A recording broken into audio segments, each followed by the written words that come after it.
Olá, amigos e amigas.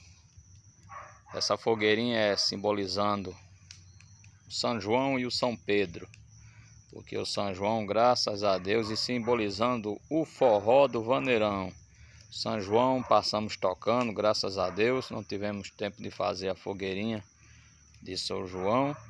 E hoje, dia de São Pedro, está com essa fogueirinha simbolizando São João, São Pedro e o forró do vaneirão.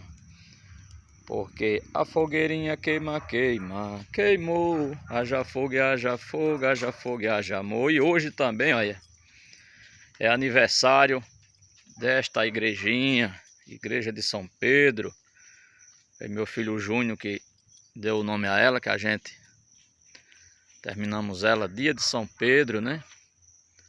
Então a Igreja de São Pedro, hoje é aniversário dessa igreja. Aquela fogueira ali, eu ia fazer aqui de frente aqui, mas eu não posso levar muita fumaça. A fumaça ia vir aqui pro cartório, né?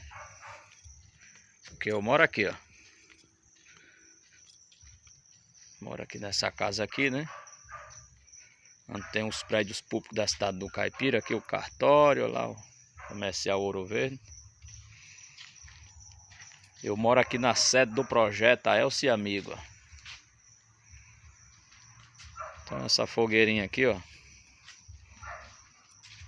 para esquentar, dar energia à cidade do Caipira, que graças a Deus ela tem o pé quente.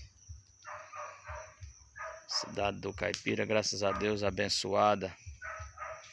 Toda festa é em paz, toda festa é uma atrás da outra, cada uma melhor, graças a Deus. A palavra é gratidão. Feliz São João e feliz São Pedro, né? O São João foi muito feliz, graças a Deus, e agora o São Pedro. E a fogueira queima, queima, queimou, haja fogo e haja fogo, haja fogo e haja amor na cidade do Caipira, de forró do vaneirão.